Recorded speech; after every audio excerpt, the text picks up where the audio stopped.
अगर आपको भी कैलकुलस के क्वेश्चंस देखकर डर लगता है तो ये लेक्चर आपके लिए ही है। हाय एवरीवन, वेलकम टू सिद्धि के बी आई एस अकेडमी। स्वागत है आप सभी का कैलकुलस के नए लेक्चर सीरीज में, जहां कैलकुलस को रटाया नहीं समझाया जाता है। चाहे आप DU, SOL, इग्नू या किसी भी यूनिवर्सिटी से हो, किसी भी सेमेस्टर से हो, यदि आपके सिलेबस में कैलकुलस है तो ये आपके लिए बेनिफिशियल है।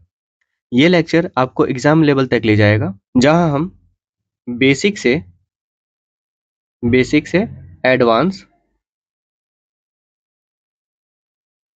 एडवांस लेवल तक कंप्लीट करेंगे। लेक्चर के एंड तक आप खुद कहोगे कैलकुलस इतना भी टफ नहीं है, और जब ये कोर्स पूरा हो जाएगा उसके बाद आप कहोगे कैलकुलस सबसे आसान है। तो स्टूडेंट्स, कीप इन माइंड, आप DU, SOL, इग्नू या किसी भी यूनिवर्सिटी से हो या किसी भी सेमेस्टर से हो, अगर आपके सिलेबस में ये है कैलकुलस तो आपके लिए बेनिफिशियल है। ठीक है जी, कॉपी पेन लीजिए और जो जो इंपॉर्टेंट लगे आपको वो नोट करते जाइए। साथ के साथ जो भी एग्जाम्पल्स सॉल्व करा रहा हूँ उसको फिर से आप सॉल्व कीजिए। ठीक है जी, हम इस लेक्चर सीरीज में बिल्कुल बेसिक से शुरू करेंगे।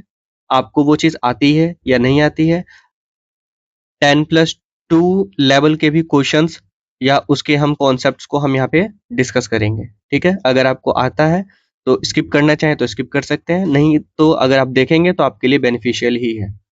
ठीक है जी, तो चलिए शुरू करते हैं। एक और जरूरी सूचना, इस कोर्स में जो भी डेफिनेशंस या एग्जाम्पल्स या कोई भी कॉन्सेप्ट है, वो जो भी है हमने किसी ना किसी बुक से ही लिया है। ठीक है, हमारा खुद का नहीं है। जैसे कि SOL के बुक या इग्नू के मटेरियल्स जो होते हैं वहां से लिए गए हैं, ताकि हम सिलेबस के अनुसार रहें, सिलेबस से हम बाहर ना जाएं। ठीक है जी, और उनके जो डेफिनेशंस हैं वो वैलिड है, और अगर हम अपना दें तो शायद वैलिड ना माने, तो इसीलिए हम उनके ही डेफिनेशंस का इस्तेमाल करेंगे। ठीक है जी, और याद करेंगे ताकि हमें एग्जाम में मार्क्स मिल जाए। हमारा मेन मोटिव क्या है? एग्जाम में मार्क्स मिलना और हमारा कॉन्सेप्ट को क्लियर होना। तो कॉन्सेप्ट यहाँ से क्लियर हो जाएगा, डेफिनेशंस हम उनके ही फॉलो करेंगे। ठीक है, तो चलिए शुरू करते हैं। देखिए, हम शुरू कर रहे हैं नोटेशंस एंड सिंबल्स से। ये जो लेक्चर है ये यूनिट 1 का पहला लेक्चर है। ठीक है, यूनिट वन चैप्टर नंबर 1, तो इसका ये चैप्टर नंबर 1 है। लेकिन जो यूनिट 1 के अंदर जितने भी हम सिंबल्स का इस्तेमाल करेंगे वो सारे सिंबल्स यहाँ पे मेंशन है। ठीक है, ये सारे यहाँ पे सिंबल्स मेंशन है। जैसे इसको कहते हैं बिलोंग्स टू, और यहाँ पे कट लगा देते हैं तो इसको कहते हैं डज नॉट बिलोंग्स टू। आप इनमें से कई सिंबल्स को आप जानते भी होंगे 10+2 लेवल से, और जिनको नहीं जानते हैं वो यहाँ से जान जाएंगे आप। ठीक है, तो जैसे जैसे हम यूनिट में आगे बढ़ेंगे वैसे वैसे मैं सिंबल्स को आपको स्टार्टिंग में ही बता दिया करूंगा। तो आप इसको नोट करना चाहें नोट कर लेंगे, नहीं तो इसका जो PDF है ये आपको हमारे ग्रुप में टेलीग्राम ग्रुप में अपलोडेड मिल जाएगा। ठीक है जी, तो वहां से आप इसको डाउनलोड कर लीजिएगा। और ये कुछ ग्रीक अल्फाबेट्स हैं। कुछ अल्फाबेट्स आपको पता ही होगा, जैसे alpha, beta, gamma, delta, epsilon, zeta, eta, theta, लोटा, कापा, लाम्बा, तो ऐसे करके पूरा ओमेगा तक। ठीक है जी, तो इनको आप थोड़ा सा कीप इन माइंड रखिएगा। आगे हमारे यूनिट 1 में ये कुछ काम आएंगे, और यूनिट 1 में नहीं, पूरे मैथमेटिक्स में इनका ही हम इस्तेमाल करते हैं। ठीक है जी, चलिए आगे बढ़ते हैं।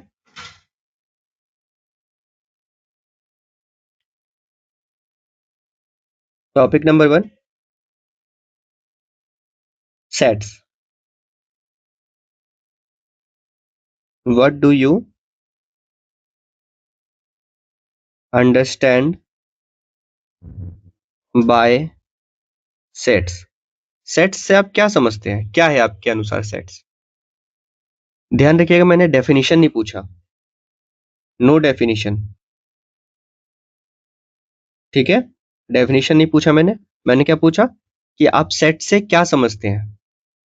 सेट से आप समझते क्या है? अगर इसकी डेफिनेशन की बात करें तो डेफिनेशन तो ये है, कलेक्शन ऑफ ऑब्जेक्ट्स ठीक है, कलेक्शन ऑफ ऑब्जेक्ट्स। लेकिन आप समझते क्या है कि क्या है ये?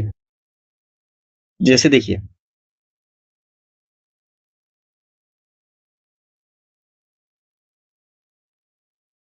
Different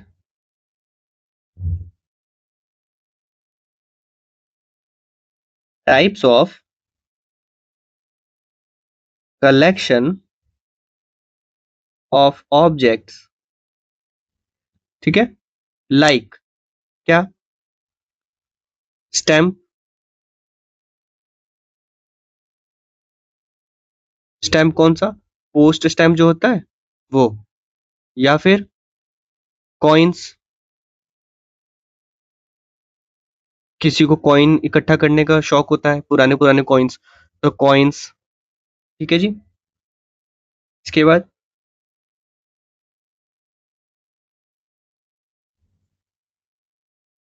people interested in video games etcetera. ये जो कलेक्शंस हैं, ये क्या है? कलेक्शन, ठीक है। कॉइन का ये भी क्या है? कलेक्शन, ठीक है। अच्छा, यहाँ पे ना इसको ऐसे मेंशन कर देते हैं,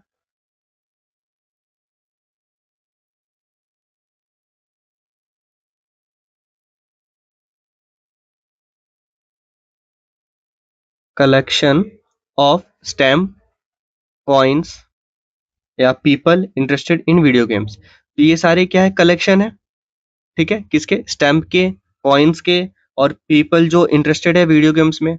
तो इन सभी को हम क्या कह सकते हैं? Collection of objects. तो कलेक्शन ऑफ स्टैम्प पोस्ट ये क्या है? सेट है। कलेक्शन ऑफ कॉइन ये भी क्या है? सेट है। Collection of people interested in video game ये भी क्या है? सेट है। किंतु यहाँ पे क्या कहेंगे हम? These are collection of sets, ठीक है। These are collection of sets, but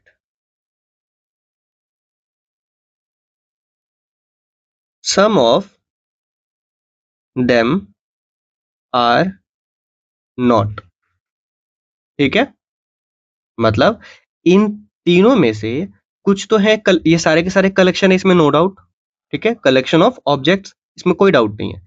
लेकिन इसमें से कुछ जो है सेट्स हैं और कुछ सेट्स नहीं है, ठीक है। अब वो क्यों नहीं है तो वो आगे देखते हैं। अभी देखिए, कलेक्शन की बात की जा रही है यहाँ पे, कलेक्शन ऑफ पोस्ट स्टैम्प। तो हम इसके बारे में ही पहले चर्चा करते हैं। कलेक्शन ऑफ पोस्ट स्टैम्प, ठीक है। अब ये पोस्ट स्टैम्प कहाँ का? ऑफ इंडिया, या फिर collection of post stamp, collection of Indian post stamp, ठीक है। तो अगर यहाँ पे दो पर्सन है, ठीक है, पर्सन फर्स्ट और पर्सन सेकंड, ठीक है जी। अगर ये दोनों इसके ऊपर कुछ कुछ चर्चा करते हैं या फिर बाइफर्केशन करते हैं कि अब जैसे मान लीजिए कि अगर ये कलेक्शन लिखा हुआ है ना, तो ये क्या है? एक बॉक्स है, ठीक है। जस्ट इमेजिन एक बॉक्स है जिस पे लिखा है कि इंडियन पोस्ट स्टैम्प का इसमें ही डलेगा, ठीक है। अगर कोई भी इंडियन पोस्ट स्टैम्प आपको मिलता है तो वो इस बॉक्स में आप डाल दीजिए, ठीक है। अब कोई भी ये दो पर्सन है, इनके लिए अगर इनके हाथ में दो स्टैम्प मिल जाते हैं, ठीक है, एक इंडिया का है और एक फॉरेन का है, ठीक है, कोई भी कंट्री का, अदर लिख देते हैं, ठीक है। इन दोनों को मिलता है इंडिया एंड अदर। तो अब आप ये बताइए कि ये दोनों पर्सन जो है इस बॉक्स में क्या आराम से ये दोनों में से इंडिया का उठा के इसमें पोस्ट स्टैम्प डाल सकते हैं, है ना? तो और अदर कंट्री का नहीं डालेंगे। क्यों? क्योंकि इसमें मेंशन्ड है कि इंडियन पोस्ट स्टैम्प ही डलेगा और यहाँ पे क्या है? Post stamp. तो पोस्ट स्टैम्प मतलब किसी भी कंट्री का कोई सा भी पोस्ट स्टैम्प हो सकता है, ठीक है? तो अगर अब ये 2 दिया जाता और सिर्फ इतना ही लिखा जाता, इंडिया हटा देते यहाँ से, पोस्ट स्टैम्प लिखा होता, तब क्या होता? तब तो ये दोनों डलता, ठीक है? तो यहाँ पे क्या है? Indian post stamp. मतलब यहाँ पर ये जो बात बोली गई है, ये क्या है? ये है वेल डिफाइंड, ठीक है? वेल डिफाइंड बात बोली गई है कि ये पोस्ट स्टैम्प है, ठीक है? 2 स्टिकर मिले, अब उसमें से देखा गया पोस्ट स्टैम्प कौन-सा है।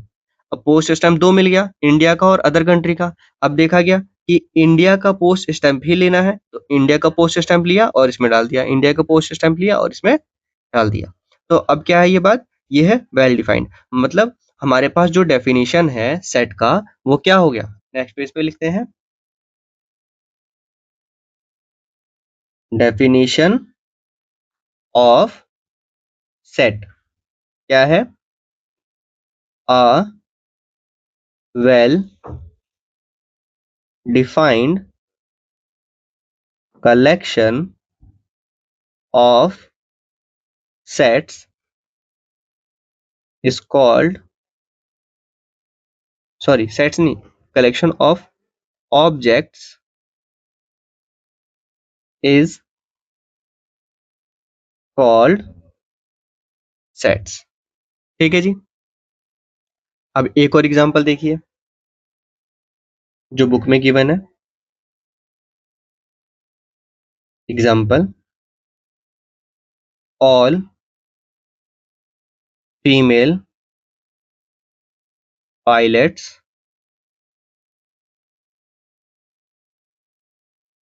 have worked in Air India from 2000। ठीक है? अब इसका क्या है, ये सेट है या नहीं ये बताना है। और सेकंड एक और नोट कीजिए आप कि ऑल फीमेल, सिर्फ इतना लिखा है, ऑल फीमेल पायलट्स।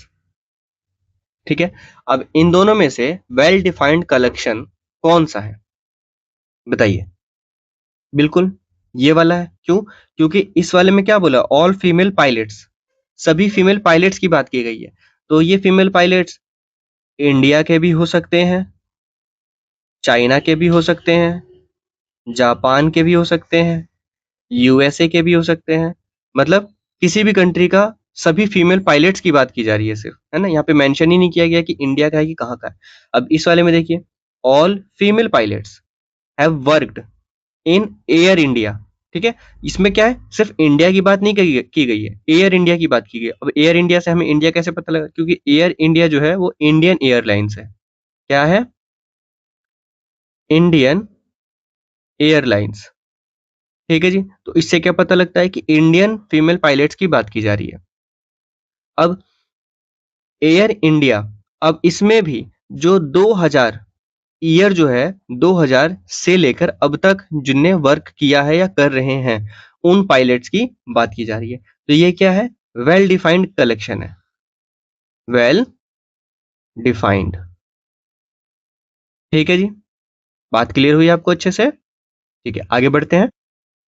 एक और अच्छा सा एग्जांपल मुझे याद आ रहा है अभी।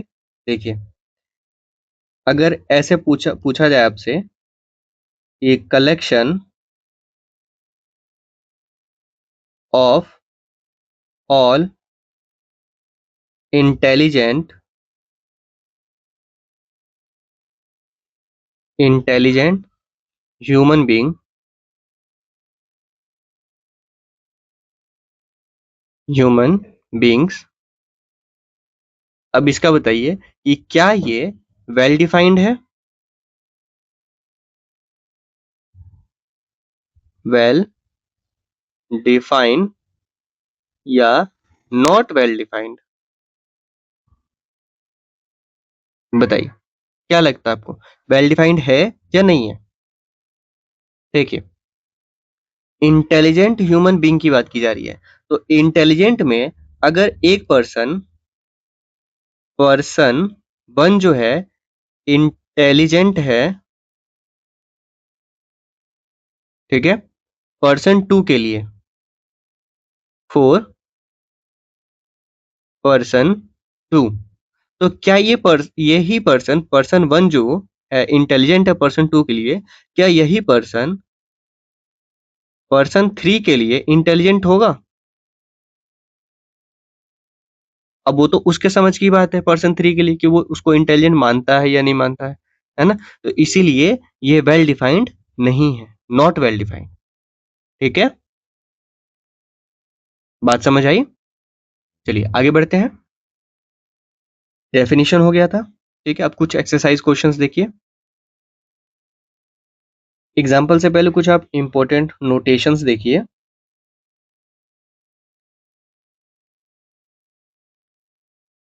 नोटेशंस, फर्स्ट नोटेशन है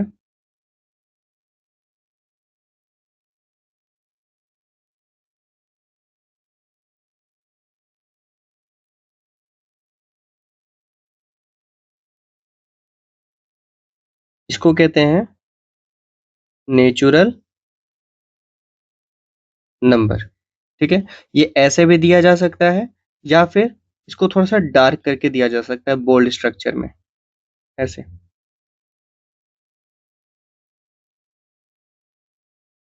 ठीक है, किसी भी तरह से इसको दिया जा सकता है। यहाँ पे और लगा देते हैं। ठीक है जी। सेकंड, सेकंड है डब्ल्यू, इसका सिंबल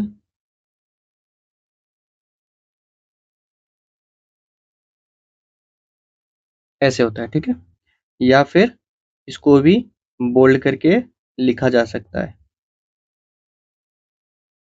तो ये हो जाता है होल नंबर। ठीक है, थर्ड,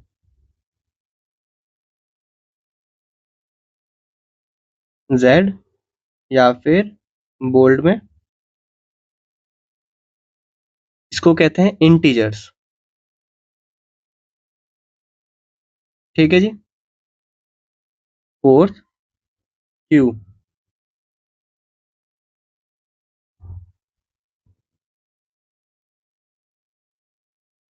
ये है rational number, rational number. Fifth, R, इसको इसको भी बोल्ड करके लिखा जाता है। ठीक है, ये है रियल नंबर।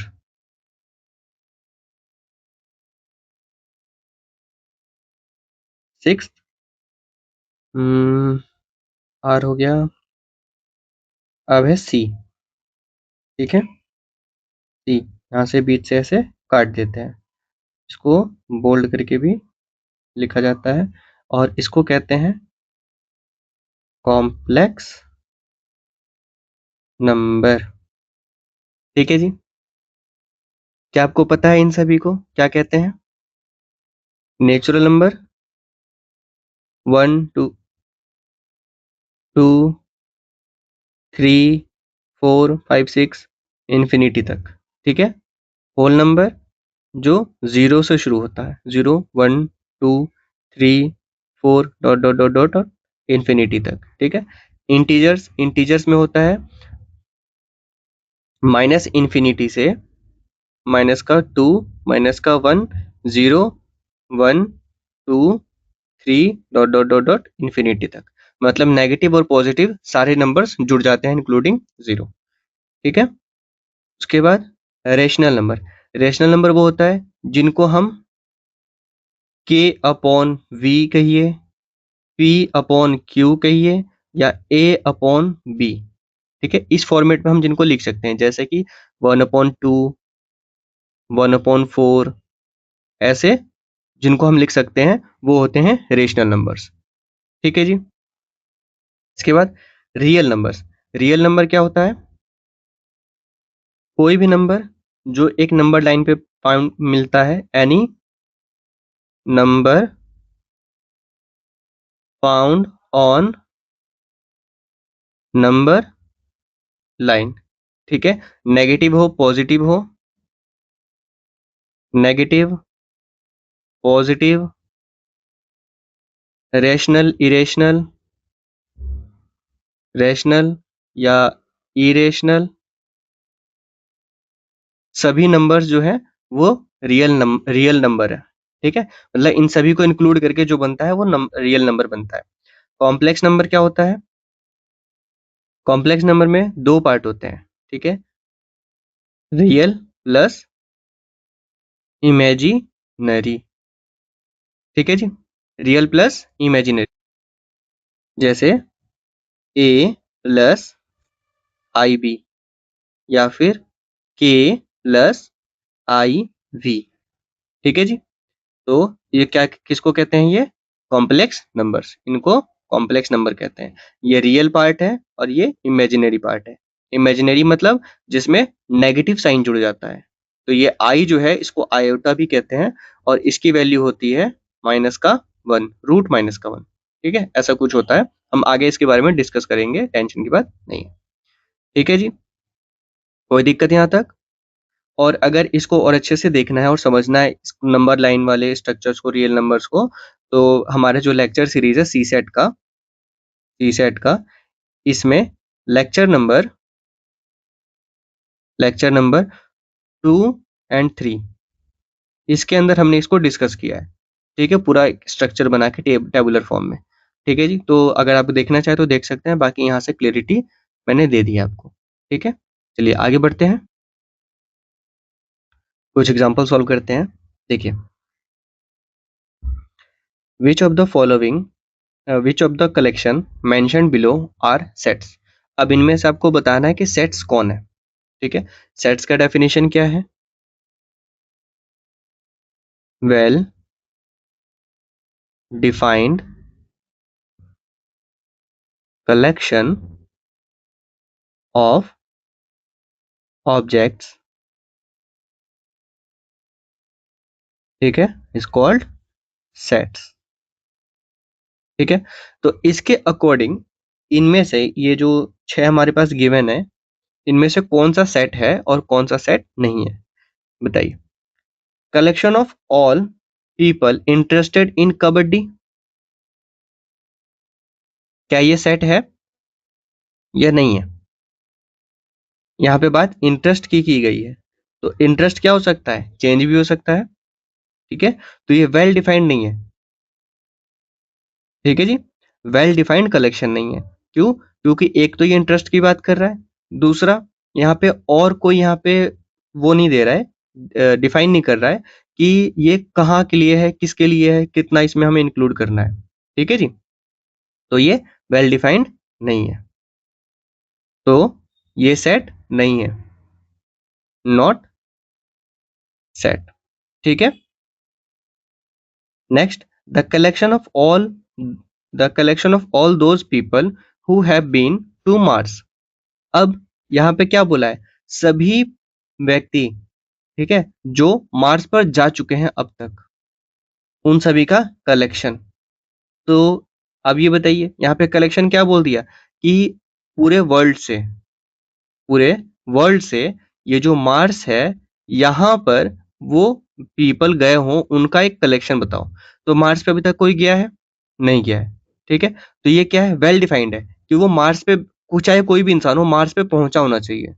तो मार्स पे कोई गया ही नहीं है, तो क्या होगा? ये सेट है, क्योंकि वेल डिफाइंड है, हमें इससे पता लग रहा है। ठीक है जी, कि हमें पीपल को कैसे बाइफेरिकेट करना है, कैसे अलग अलग करना है। Next, the collection of prime numbers. Collection of prime numbers, ये एक मैथमेटिकल टर्म है, प्राइम नंबर्स, और क्या है? वेल डिफाइंड है। ठीक है, तो ये सेट है। हम बता सकते हैं ना कि सेट्स मतलब प्राइम नंबर्स कौन कौन से हैं। क्या होता है prime number? 2, 3, 5, 7, 11 dot dot dot dot, जहां तक आप चाहें, है ना। तो ये क्या है, प्राइम नंबर्स का वेल डिफाइंड कलेक्शन है कि प्राइम नंबर्स ही चाहिए हमें, ठीक है जी। तो ये सेट है। The Asiatic society library collection, Asiatic society, ठीक है, ये बुक है। तो बुक कहाँ जाएगा, लाइब्रेरी में। तो लाइब्रेरी में बहुत सारी बुक्स होती हैं, लेकिन हमें क्या करना है, एशियाटिक सोसाइटी वाली जो लाइब्रेरी बुक्स हैं उनका कलेक्शन करना है। तो ये क्या है, ये भी सेट है। क्यों, क्योंकि वेल डिफाइंड है ये भी, ठीक है जी। The collection of all rectangles that are not square, ठीक है, तो ये भी क्या है, सेट है। क्यों, क्योंकि कलेक्शन ऑफ ऑल रेक्टेंगल्स, सभी रेक्टेंगल्स का कलेक्शन निकालना है जो कि स्क्वायर ना हो। तो क्या कोई रेक्टेंगल स्क्वायर होता है, नहीं होता, ठीक है। तो ये क्या होगा, सेट होगा, ये वेल डिफाइंड है। The collection of all funny movies, all funny movie, अब इसका कलेक्शन तो हम नहीं कर सकते, क्यों, क्योंकि ये एक के लिए, जैसे मेरे लिए कोई मूवी फनी है, ठीक है, तो जरूरी नहीं कि वो आपके लिए भी फनी होगी। बात समझ रहे हैं, अगर कोई मूवी मेरे लिए फनी है, इसका मतलब ये नहीं है कि सामने वाले को भी वो मूवी फनी लगे। हो सकता है उसको फनी फनी ही ना लगे, मजा ही ना आए उसमें, ठीक है।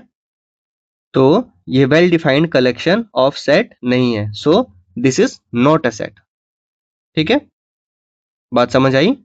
तो हमें ये जो आंसर देना है वो हमें अपने सिर्फ अपने पर्सपेक्टिव से नहीं देना है, ये सामने वाले के पर्सपेक्टिव से भी देना है कि अगर ये चीज सही है तो सामने वाला भी बोले कि हाँ ये चीज सही है, गलत नहीं हो सकता, ठीक है। अब जैसे रेक्टेंगल्स का है, अगर मैं बोलूं क्या ये स्क्वायर है, नहीं है, ठीक है, मैं बोलूं ये रेक्टेंगल है तो आप भी बोलोगे हाँ ये रेक्टेंगल है, ठीक है। अगर मैं बोलूं ये स्क्वायर है तो आप बोलोगे हाँ ये स्क्वायर है। क्यों, कोई इसको इसको रेक्टेंगल कोई बोल सकता है, क्या ये रेक्टेंगल बोल सकता है कोई, और इसको स्क्वायर कोई बोल सकता है, नहीं बोलेगा, ठीक है। तो इसीलिए हमें आंसर वो देना है जो सामने वाले के पर्सपेक्टिव से भी गलत ना हो, कोई गलत ना बोले, सब्जेक्टिव ना हो, चेंज वाली बात ना हो। जैसे यहाँ पे इंटरेस्ट वाली बात की गई थी, ये सब्जेक्टिव है, चेंज हो सकता है। फनी मूवी, ये भी सब्जेक्टिव है, चेंज हो सकता है, ठीक है। जो चेंज ही ना हो सके, प्राइम नंबर तो सबके लिए यही प्राइम नंबर होगा ना, वो ये थोड़ी बोलेगा 2 4 6 8 ये प्राइम नंबर है, नहीं बोलेगा, है ना। तो सेट्स वो हैं जो वेल डिफाइंड हो, और वेल डिफाइंड मतलब जो सामने वाले को भी वही लगे जो हमें लग रहा है, ठीक है। चलिए नेक्स्ट क्वेश्चन देखिए। Suppose you are given a stamp album, ठीक है, आपको एक स्टैम्प एल्बम दी गई है। Is this the collection of stamps in that album, a set, give reason for your answer. अब इस क्वेश्चन में क्या कहता है, आपके पास एक स्टैम्प एल्बम दी गई है, ठीक है। अब ये जो कलेक्शन ऑफ स्टैम्प्स हैं इस एल्बम में, क्या ये सेट है या नहीं है। अगर है तो आप इसके लिए रीजन दो, अगर नहीं है तब भी आप इसके लिए रीजन दो। तो ये क्या, कलेक्शन ऑफ सेट्स जो है, स्टैम्प्स जो है, ये सेट है या नहीं है, बिल्कुल है, यस। क्यों, क्योंकि ये जो स्टैम्प एल्बम है ऑलरेडी स्टैम्प से भरा हुआ है, कलेक्शन ऑफ स्टैम्प्स है, ठीक है। और जब कलेक्शन है तो इस कलेक्शन में ऑलरेडी मेंशन्ड है, ठीक है, मेंशन्ड है कि ये स्टैम्प कलेक्शन कहाँ का है, ठीक है, mentioned which stamp is present, ठीक है जी। और अगर ऐसा नहीं होगा और ऐसा नहीं होता तो ये जो स्टैम्प एल्बम है ये एक सेट नहीं होगा, ठीक है जी। बात समझ आई, ठीक है। चलिए आगे बढ़ते हैं। और देखिए अगर किसी को डाउट होगा कि यहाँ पे तो सिर्फ कलेक्शन ऑफ स्टैम्प ही बोल रहे हैं, वेल डिफाइंड तो कर ही नहीं रहा है, तो ध्यान से देखिए यहाँ पे कलेक्शन ऑफ स्टैम्प ना बोल के पहले क्या बोला है, स्टैम्प एल्बम दिया गया है। तो स्टैम्प एल्बम अगर मैं बना रहा हूँ, अगर मैं स्टैम्प एल्बम बना रहा हूँ तो मुझे पता है कि ये स्टैम्प एल्बम मैं किस चीज के लिए बना रहा हूँ, ठीक है। ये स्टैम्प एल्बम किस चीज के लिए बना रहा हूँ। तो अब जैसे मैं इंडिया से हूँ, इंडिया में है हम, तो इंडियन पोस्ट का बनाएंगे एल्बम। और अगर मुझे कुछ और पसंद है स्टैम्प एल्बम में किसी और कंट्री का, तो हम वहां पे मेंशन करेंगे और उसका ही कलेक्शन करेंगे ना। तो स्टैम्प एल्बम तो ऑलरेडी रेडी है, ऑलरेडी रेडी मतलब कलेक्शन स्टैम्प है इसमें, और ये स्टैम्प है तो किसी एक जगह का कलेक्शन होगा, वेल डिफाइन करके मैंने कलेक्शन किया है, जब भी ये सेट है। अगर सिर्फ ये ना बोल के बोलता a collection of stamps in a album, ठीक है, तो वो सेट है कि नहीं वो डिसाइड करना पड़ता। लेकिन ये तो पहले से बोला कि स्टैम्प एल्बम ऑलरेडी रेडी है, पहले से ही बना हुआ है, तो यहाँ जो कलेक्शन है ये सेट है या नहीं है वो पूछा है। तो स्टैम्प तो पहले से मतलब एल्बम तो पहले से रेडी है ना। चलिए आगे बढ़ते हैं। अब जैसे पीछे हमने एक एग्जांपल देखा था, सेट ऑफ प्राइम नंबर, ठीक है, सेट ऑफ प्राइम नंबर। तो प्राइम नंबर जो सेट है उसको कैसे लिखते हैं? मैंने कैसे लिखा था यहाँ पे देखिए, ऐसे लिखा था ना, 2 3 5 7 11 13 डॉट डॉट डॉट इन्फिनिटी तक। अब ऐसे मैंने लिखा, तो मैं रैंडमली ऐसे नहीं लिखा, ये एक रूल है लिखने का, ठीक है, कि जो हम सेट लिखेंगे वो करली ब्रेसिस में होंगे, करली ब्रेसिस में ही लिखे जाएंगे, ठीक है जी। दूसरी बात, ये जो अंदर के पार्ट्स हैं इनको हम बोलेंगे एलिमेंट्स या फिर मेंबर्स, ठीक है, एलिमेंट्स या फिर मेंबर्स। थर्ड बात, तीसरी बात, जो सेट है उनको sets are denoted by capital letter, ठीक है, जो सेट्स हैं इनको हम कैपिटल लेटर के द्वारा डिनोट करेंगे, जैसे A B C D, capital letters, ठीक है जी। साथ में जो एलिमेंट्स हैं या फिर मेंबर्स, मेंबर्स ऑफ सेट्स, इनको denoted by small letters, small letters या अल्फाबेट, ठीक है, स्मॉल लेटर्स या फिर अल्फाबेट्स भी कह सकते हैं, तो उनसे हम डिनोट करते हैं, जैसे कि small A B C D dot dot dot, ठीक है जी। यहाँ तक किसी को कोई समस्या? सिंबॉलिकली हम इसको कैसे डिफाइन करते हैं, कैसे लिखते हैं सेट्स को?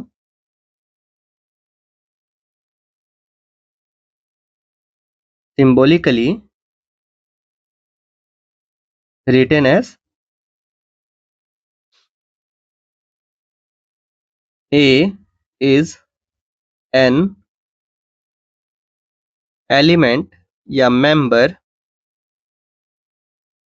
of the set A, capital A, ठीक है, as small a belongs to capital A, ठीक है। इस साइन के बारे में हम स्टार्टिंग में डिस्कस कर चुके हैं, ठीक है, नोटेशन वाले पेज पे देखिए, ठीक है जी, बिलोंग्स टू, और यहाँ पे क्रॉस लगा देते हैं तो मतलब डज नॉट बिलोंग्स टू, ठीक है।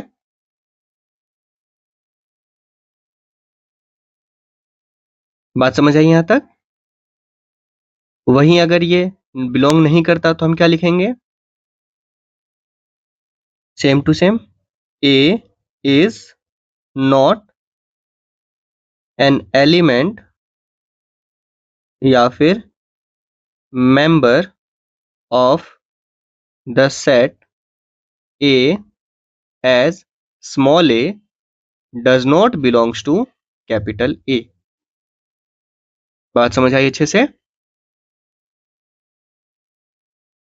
चलिए एक क्वेश्चन आप नोट कीजिए और आप बताइए कमेंट में मुझे कि इसका आंसर क्या होगा। Collection of square of real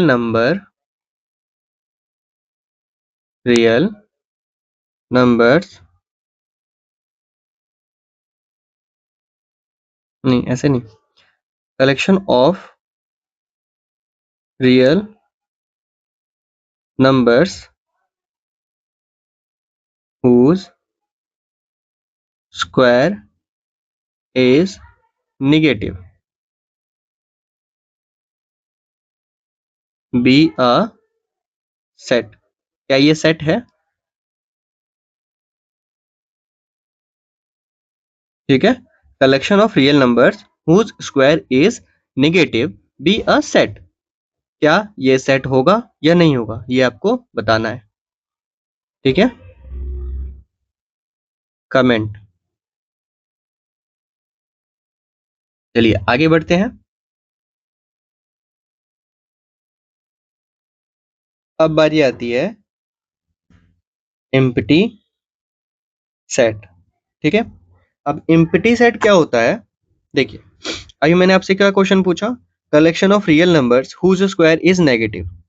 क्या कभी कोई ऐसा स्क्वायर देखा है आपने जिसका, सॉरी, ऐसा रियल नंबर देखा है जिसका स्क्वायर करने के बाद नेगेटिव आंसर है? जैसे -4, शायद इसका स्क्वायर नेगेटिव आ जाए, देखते हैं। अगर इसका स्क्वायर करेंगे तो -4 इंटू -4 होगा।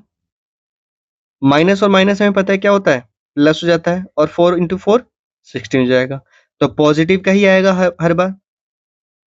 ठीक है जी, क्या होगा, पॉजिटिव का ही स्क्वायर आएगा हमेशा, तो नेगेटिव कभी होगा नहीं। जब नेगेटिव नहीं होगा तो इसका सेट क्या होगा, इम्पटी, मतलब कोई भी इसमें सेट ही नहीं होगा। हाँ, इम्पटी के लिए हम ये भी लिख सकते हैं 0, ऐसे बिल्कुल भी नहीं लिखना। क्यों? क्योंकि अगर हमने 0 लिख दिया तो इसका मतलब ये 0 एक सेट बन जाएगा। मतलब अगर हम 4 का स्क्वायर कर रहे हैं, -4 का स्क्वायर कर रहे हैं तो 0 आएगा, ऐसा हो जाएगा वो। तो हमें 0 नहीं लिखना, या तो उसको खाली रखना है या फिर ऐसा काट देना है, जिसको हम बोलते हैं नल। ठीक है, आगे हम यहाँ पे डिस्कस करते हैं इसको। देखिए, इसकी डेफिनेशन क्या है?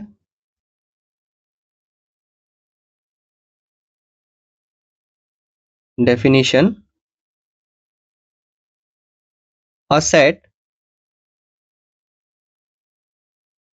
which has no elements, no elements नहीं, एलिमेंट होना चाहिए, element is called the empty set। ठीक है, और the void set, या फिर null set। ठीक है जी, एम्प्टी सेट को 3 नाम से जाना जाता है, void set, null set और एम्प्टी सेट। ठीक है, टोटल 3 नाम। इसको डिनोट कैसे किया जाता है? डिनोटेड एज या डिनोटेड बाय, एक ओ बनाया या 0 बनाया और उसको हमने काट दिया। कैसे? ऐसे टेढ़ा काटना है। ठीक है, तो ये क्या हो गया, इसको एम्प्टी सेट बोलिए, नल बोलिए या वॉइड बोलिए, या फिर खाली कर्ली ब्रेसेस दिखा दीजिए, बस ऐसे। इसके अंदर कुछ भी फिल नहीं करना, ध्यान रखिएगा। कभी आप कुछ नहीं है, 0 का मतलब कुछ भी नहीं होता तो आपने 0 डाल दिया, ऐसा भी नहीं करना। ठीक है, ध्यान से। अब ये तो एम्प्टी सेट हो गया। अब नॉन एम्प्टी क्या होगा? Non empty set. Non empty set का मतलब a set which has at least one element is called non-empty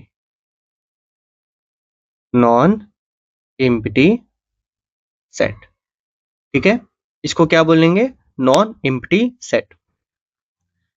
मतलब क्या हुआ कि कोई भी सेट उसके अंदर अगर ये एटलीस्ट वन एलिमेंट, अब जैसे मैंने बताया ना यहाँ पे कि अगर हम इसको बजाय ऐसे करने के अगर हमने ऐसे दिखा दिया तो इसका मतलब क्या है, ये एक एलिमेंट यहाँ पे है, ये क्या है, वन एलिमेंट,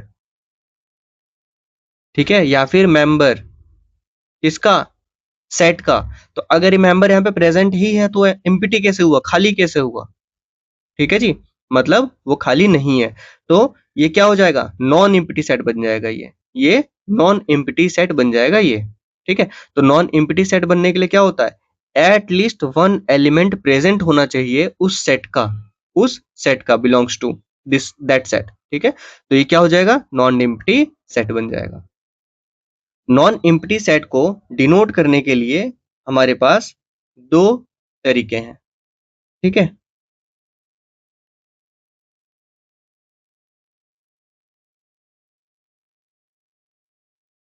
टू टाइप्स, ठीक है, ऑफ रिप्रेजेंटेशन,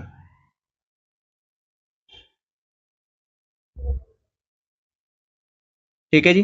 दो तरीके से हम इसको रिप्रेजेंट कर सकते हैं। कैसे, फर्स्ट है लिस्टिंग मेथड, ठीक है जी।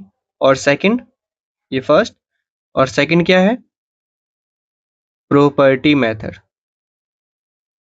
प्रॉपर्टी मेथड, ठीक है जी।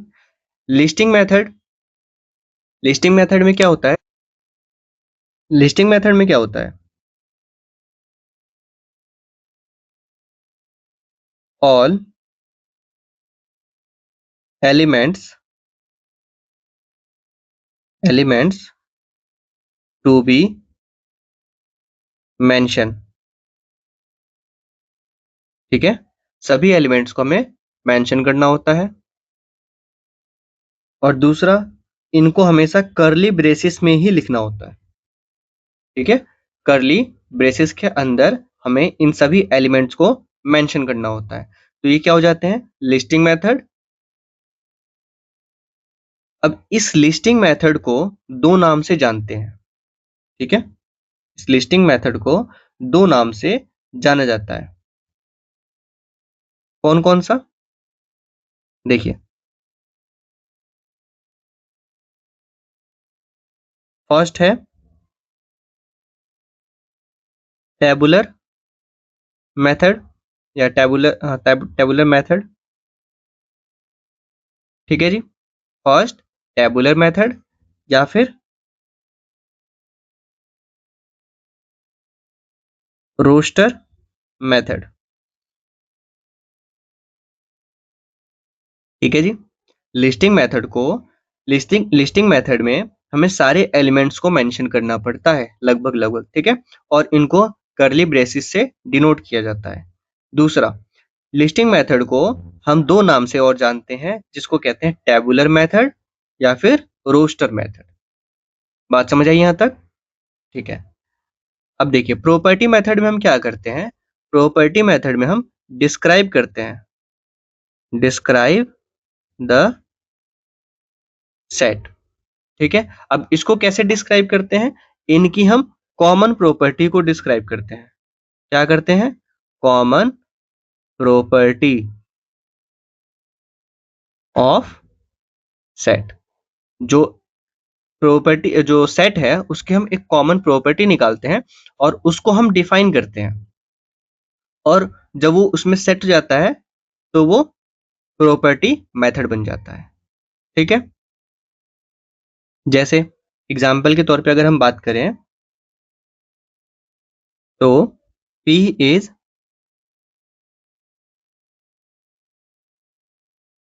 P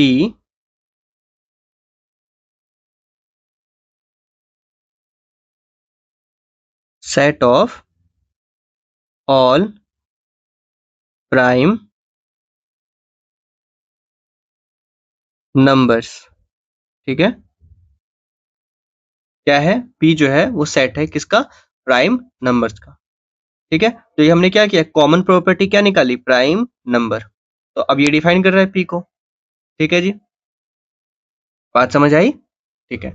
अब देखिए, इसको जो हम प्रॉपर्टी मेथड को जो हम डिस्क्राइब करते हैं, तो इसको कैसे डिस्क्राइब करते हैं? ऑफिशियली वैलिड तरीके से। जैसे देखिए यहाँ पे मैंने इसको लिखा है, तो इसको वैलिड तरीके से हम डिफाइन करेंगे।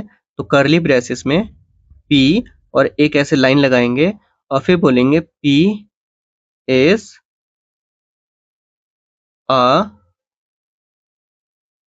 प्राइम नंबर, ठीक है? या फिर P is a set of prime number. P is a set of all prime numbers, ठीक है जी? तो ये हो गया वेल डेफिनेशन। अब इसको क्या बोलते हैं, इस लाइन को हम आगे डिस्कस करते हैं यहाँ पे नेक्स्ट पेज पे। P equals to P is set of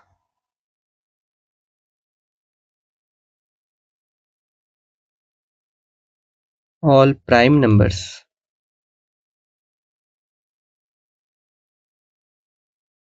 तो ये क्या हो गया?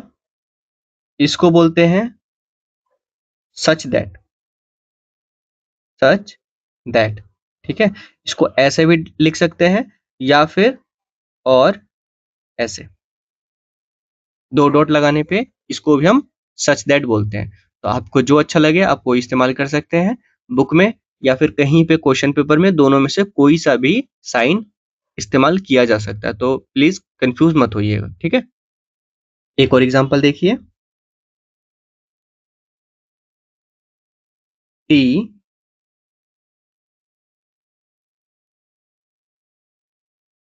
x such that x belongs to natural numbers, ठीक है? And x is a multiple of 5, ठीक है? अब इसको रीड कैसे करते हैं उसके लिए यहाँ पे मैं लिख देता हूं, T is a set, ठीक है? T is the set of all x such that x is a natural number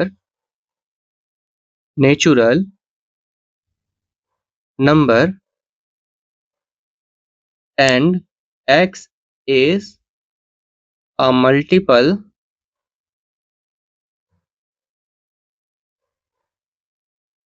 of 5, ठीक है जी? और अगर इसको बिल्कुल शॉर्ट में लिखना हो तो बिल्कुल शॉर्ट में हम ऐसे लिख सकते हैं,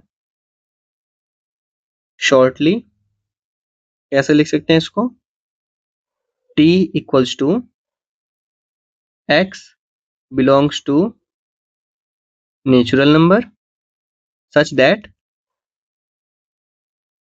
x is multiple of 5, ठीक है? या तो हम ऐसे लिखें या फिर इसकी बजाय हम ये वाला डॉट इस्तेमाल कर सकते हैं, ठीक है जी? बात समझ आई? एक और इम्पोर्टेंट बात, जो ये प्रॉपर्टी मेथड है, प्रॉपर्टी मेथड को ही हम सेट बिल्डर फॉर्म भी कहते हैं, ठीक है जी? सेट बिल्डर फॉर्म या method, set builder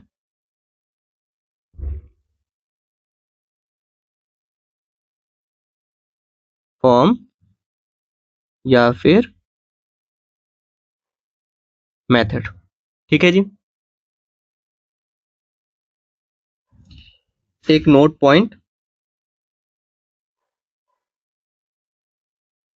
we can use property method only if there exist a common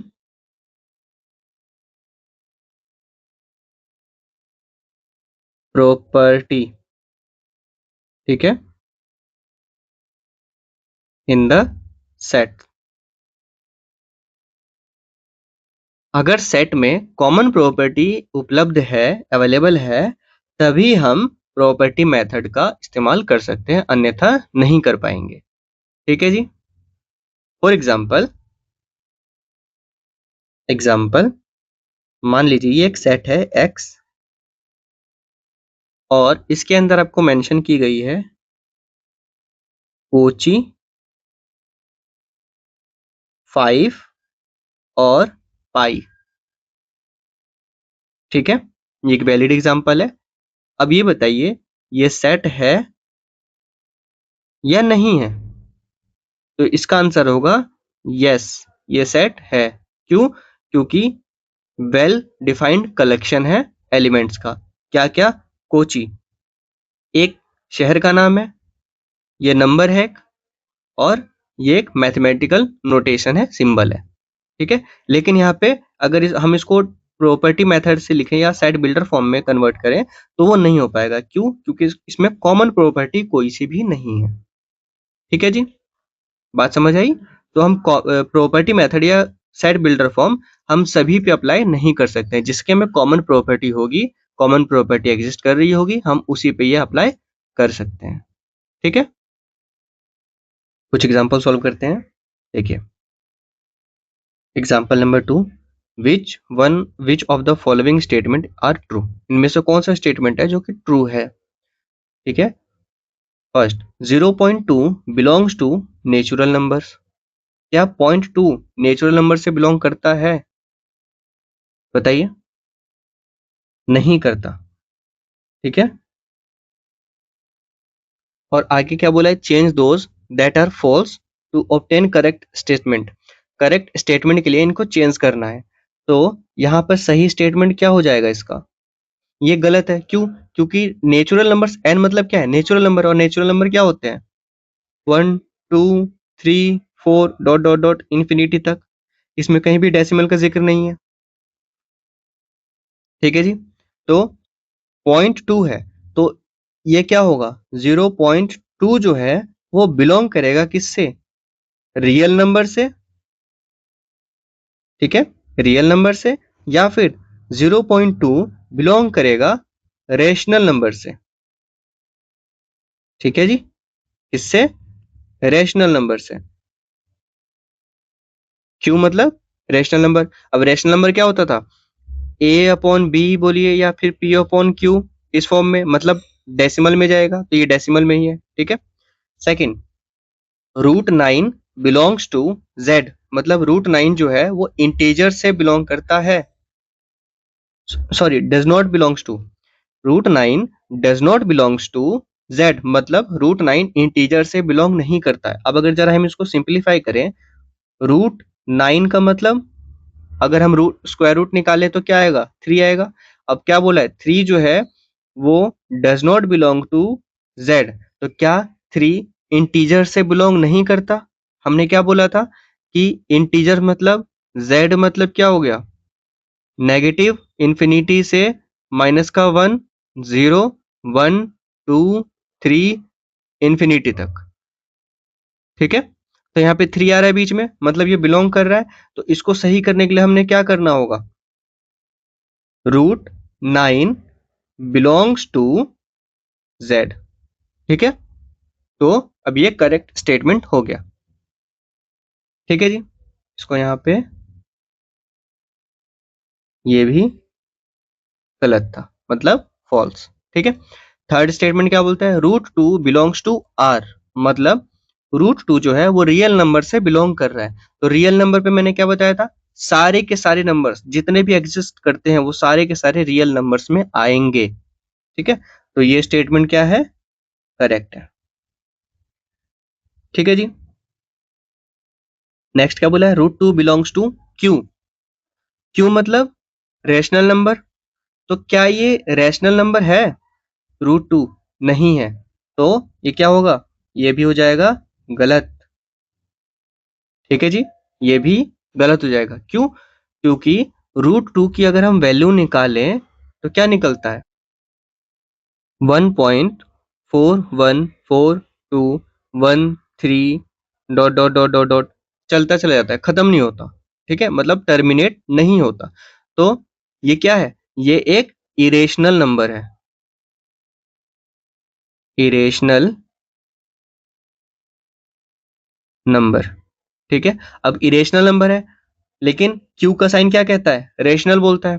तो ये इसको सही करने के लिए हमने क्या करना होगा, √2 does not belongs to rational number. ठीक है जी, क्लियर हुई बात। नेक्स्ट एग्जांपल क्या कहता है, the set of all squares that are not rectangles. ठीक है, स्क्वायर और सभी स्क्वायर्स के वो सेट जिनमें की मतलब जो कि रेक्टेंगल नहीं है, तो क्या ऐसा पॉसिबल है, नहीं है, तो इसीलिए वो नल सेट है। ठीक है, तो ये ट्रू है। ठीक है जी, क्योंकि all squares are always rectangles. ठीक है, any circle is a member of set one in even example. अब इवन सेट बोला है, तो पीछे हमने जो एग्जांपल सॉल्व किया था इवन, ठीक है, उसमें फिफ्थ पार्ट जो था वो क्या कह रहा था कि जो भी रेक्टेंगल्स है वो स्क्वायर नहीं है और उनका सेट, तो उनका सेट क्या निकलेगा, क्या था question, all rectangles that are not square. ठीक है, तो इसका क्या निकला, नल, इसका भी निकलेगा नल सेट। ठीक है, अब नल सेट है तो क्या कह रहा है, any circle is a member of this set. क्या कोई भी सर्कल इस सेट का मेंबर होगा, नहीं होगा। ठीक है, क्यों, क्योंकि ये ऑलरेडी एक नल सेट है, तो ये स्टेटमेंट हो जाएगा फॉल्स। ठीक है जी, चलिए आगे बढ़ते हैं। नेक्स्ट टर्म है इक्वल सेट्स। ठीक है जी, इसकी डेफिनेशन क्या है,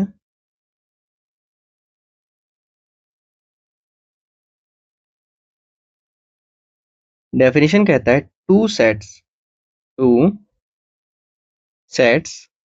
S and T are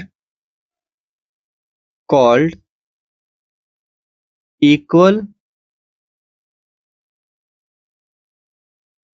sets if and only if every element of S is an element of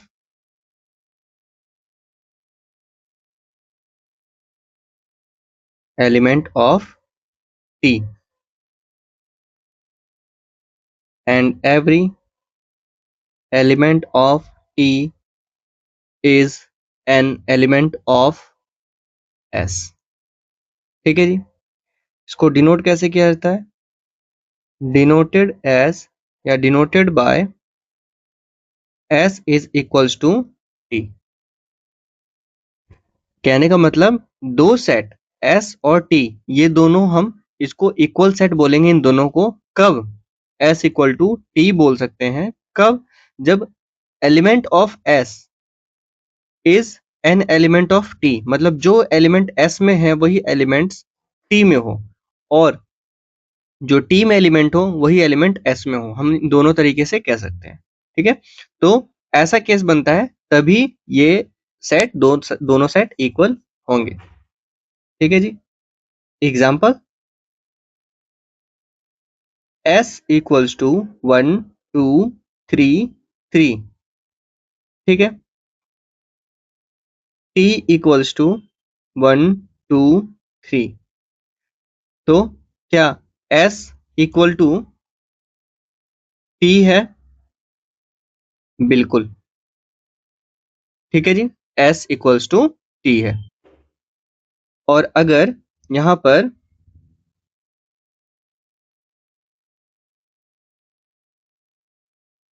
Q equals to 1 2 3 ऐसा दिया हो, तब क्या T इक्वल्स टू Q है? बिल्कुल है। ठीक है जी। क्यों? क्योंकि यहाँ पर एक टर्म आता है नोट। फर्स्ट नोट क्या कहता है? Do not repeat the elements in a set. ठीक है, do not repeat the elements in a set. किसी भी सेट में हम एलिमेंट्स को रिपीट करके काउंट नहीं करेंगे। मतलब यहाँ पे अगर 3 3 दो बार लिखा है तो हम इसको एक बार ही काउंट करेंगे। ठीक है जी, 3 और 3 को एक बार ही काउंट करेंगे, दोबारा हम काउंट नहीं करेंगे जब हम इनकी लिस्टिंग करेंगे।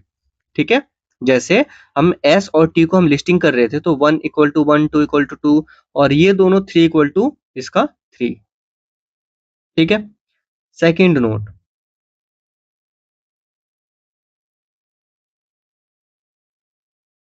चेंजिंग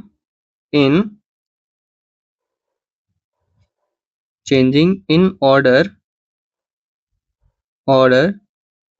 डज नॉट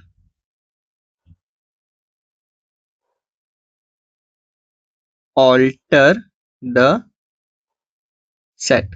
ठीक है, मतलब अगर हम किसी भी सेट का ऑर्डर चेंज कर देते हैं, फॉर एग्जाम्पल यहाँ पे Q इक्वल्स टू 1 2 3 है। ठीक है, अब हम इसी को चेंज कर देते हैं, Q डैश जो है उसको 3 1 2 ऐसे लिख देते हैं।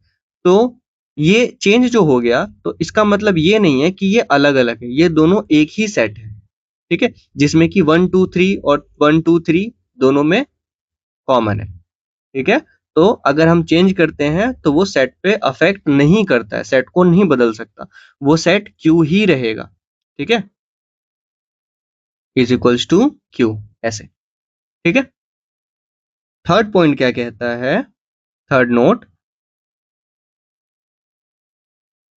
There can be several ways या फिर properties that define the same set. ठीक है, मतलब काफी सारे तरीके हो सकते हैं जिससे हम सेम सेट को डिफाइन कर सकते हैं। अब मान लीजिए यहाँ पे एक सेट है, सेट A इक्वल्स टू 2। ठीक है, अब इसको हम डिफाइन कैसे करेंगे? अब एक हम ये लिख सकते हैं कि x such that x x 3x minus का 1 इक्वल्स टू 5। ठीक है, यहाँ पे x की वो वैल्यू आनी चाहिए जिसमें से 3 को इंटू करने के बाद 1 माइनस करेंगे तो आंसर 5 आ जाए। ठीक है, दूसरा x such that x is a even prime number। ठीक है, x such that x is a even prime number। तो ये भी क्या होगा? ये भी 2 को ही डिफाइन करेगा क्योंकि सबसे जो इवन प्राइम नंबर है वो क्या है? 2 है। ठीक है जी, समझ आया यहाँ तक अच्छे से? चलिए आगे बढ़ते हैं।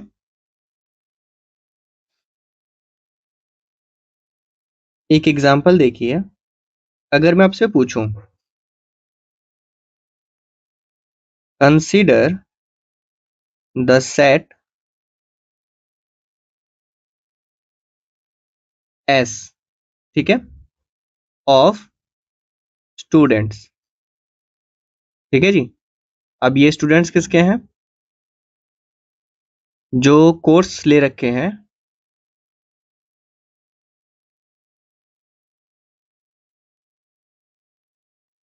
Enrolled in course calculus.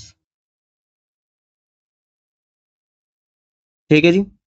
दूसरा क्वेश्चन बिल्कुल same to same.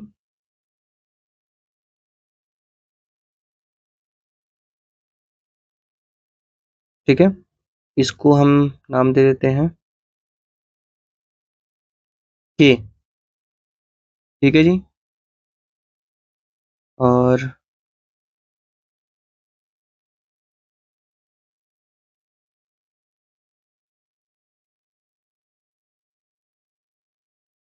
Of SKVI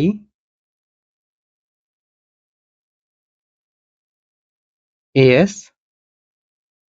ठीक है, अब इनमें से आप ये बताइए किसको फाइंड आउट करना इजी है। इसको। क्यों? क्योंकि इसका नंबरिंग कितना होगा?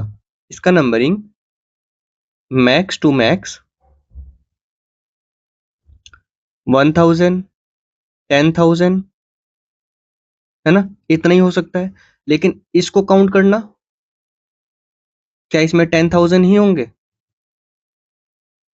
क्या इसमें मैक्सिमम 10,000 ही होंगे? नहीं, क्योंकि कितने सारे कोर्स होंगे, कहाँ कहाँ से लोगों ने एनरोल किया हुआ कैलकुलस के सब्जेक्ट में, है ना, कैलकुलस के कोर्स में। तो इसका आंसर क्या बनेगा? इसका आंसर फाइनल बनेगा इनफाइनाइट। ठीक है, और इसका बनेगा फाइनाइट। मतलब हमें कैलकुलेट कर सकते हैं, इसको भी हम कैलकुलेट कर सकते हैं, लेकिन पॉसिबल नहीं है एट द टाइम। ठीक है, तो ये क्या बन गया? फाइनाइट और इनफाइनाइट। तो हमारे पास एक टर्म आता है फाइनाइट सेट।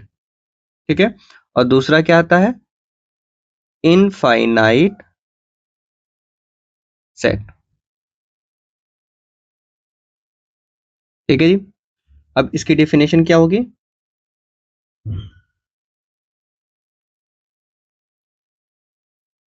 इसकी डेफिनेशन होगी a non empty set with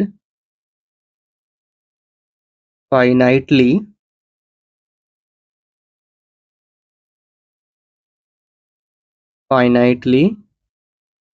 many elements is called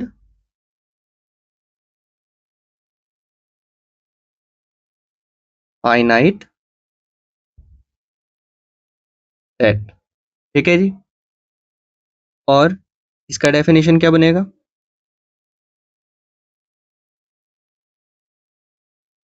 इसका डेफिनेशन हो जाएगा अ नॉन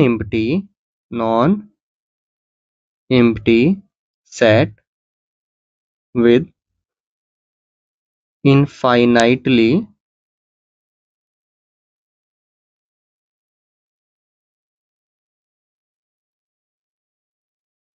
या फिर with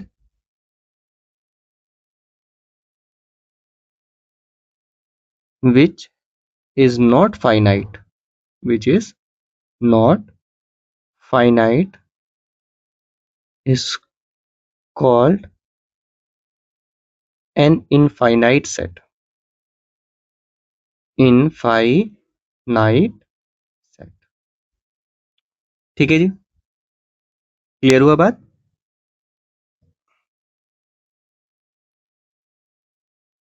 example P equals to set of prime numbers from 1 to 50। ठीक है, 50 तक के प्राइम नंबर्स का सेट। तो ये फाइनाइट है। ठीक है जी। और अगर हम वहीं इसका बात करें, P equals to set of all prime numbers. ठीक है, तो ये क्या हो गया? ये इनफाइनाइट सेट हो गया। ठीक है जी, आगे बढ़ते हैं। एक टर्म आता है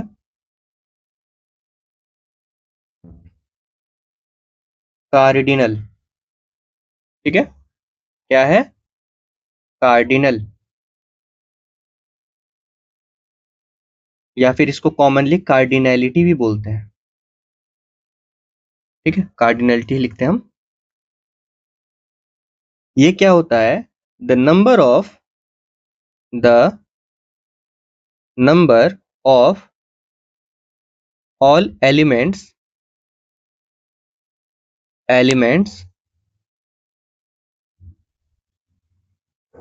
present in a finite set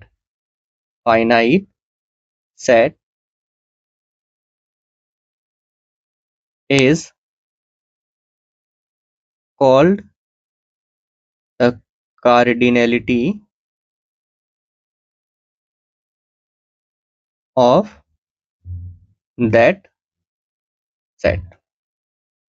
ठीक है, cardinality of that set denoted as, इसको डिनोट कैसे करते हैं? डिनोटेड एज, मान लीजिए कोई भी सेट है, सेट के, ठीक है, तो इसको डिनोट कैसे करेंगे? ठीक है, या फिर CARD, कार्ड और ब्रैकेट में के। ठीक है, ये अभी सिर्फ फाइनाइट सेट का कार्डिनलिटी का है, आगे हमें कार्डिनलिटी का इनफाइनाइट सेट का पढ़ने को मिलेगा। ठीक है, तो मैं तब बता दूंगा उसी वक्त।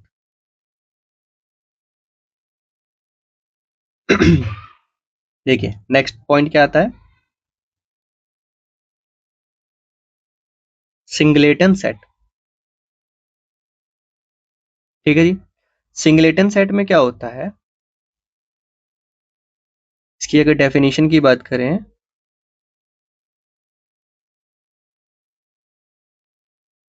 तो a set with only one element is called a singleton set। ठीक है, कोई भी एलिमेंट, सॉरी कोई भी सेट जिसमें एक ही एलिमेंट हो, जैसे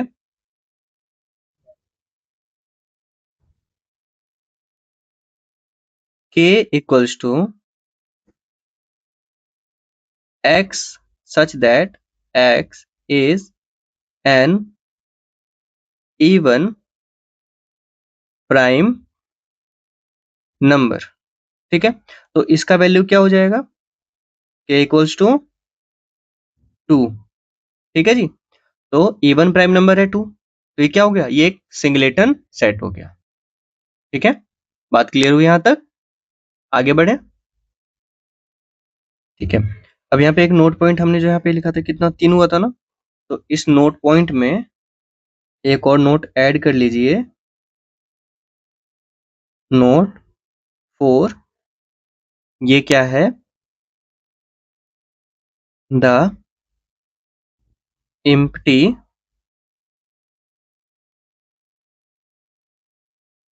set is also a finite set। ठीक है, with cardinality 0। ठीक है, मतलब CARD of empty set equals to 0। ठीक है,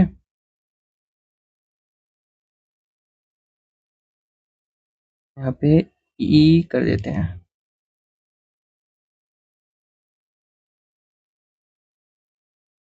ठीक है जी, cardinality of empty set is 0, और इसको हम किस में काउंट करते हैं? फाइनाइट सेट में। याद रहेगा इतना? Note 5, there is difference between x and braces के अंदर x, ठीक है। मतलब अगर हमारे पास गिवन है कोई भी एक नंबर 2.5, ठीक है जी, तो 2.5 जो है वो बिल्कुल भी इक्वल नहीं होगा या सेम नहीं होगा किसके, ब्रैकेट के अंदर 2.5 के। क्यों? क्योंकि ये एक सेट को बता रहा है, ठीक है, रिप्रेजेंट अ सेट। लेकिन ये क्या बोल रहा है, ये एक नंबर की बात कर रहा है, ठीक है जी। नंबर ये भी है लेकिन ये एक सेट है, बात समझ आई। ये एक सेट की बात कर रहा है और ये सिर्फ नंबर की बात कर रहा है, इसीलिए ब्रेसिस के अंदर जो भी एलिमेंट होगा वो और कोई भी एक ऐसे नंबर लिखा हो वो इक्वल नहीं होगा, सेम नहीं होगा बिल्कुल, ठीक है जी। चलिए आगे देखिए, एग्जाम्पल नंबर 3, ये आपके लिए होमवर्क में है, ठीक है। इनको आपको सॉल्व करना है। कोई भी दिक्कत आता है, इसमें डाउट होता है तो आप हमसे पूछ लीजिए कमेंट करके, ठीक है जी। आज के लिए इतना ही, अगली क्लास में हम इसके आगे प्रोसीड करेंगे, ठीक है। हमने स्टार्ट किया सेट्स से, अब सेट्स के बाद इसका हम सबसेट से शुरू करेंगे नेक्स्ट क्लास में, ठीक है। आपको ये क्लास का नोट्स चाहिए होगा तो क्लास नोट्स जो हैं वो हमारे टेलीग्राम ग्रुप में अपलोड कर दिए जाएंगे सभी लेक्चर्स के अकॉर्डिंग, ठीक है जी। तो वहाँ से आप उसको ग्रुप को ज्वाइन कीजिए और वहाँ से आप डाउनलोड कर लीजिएगा क्लास नोट्स। और अगर आपको कोई डाउट आता है तो आप यहाँ पर भी अपने डाउट्स भेज सकते हैं, ठीक है जी। चलिए मिलते हैं आपसे अगली क्लास में।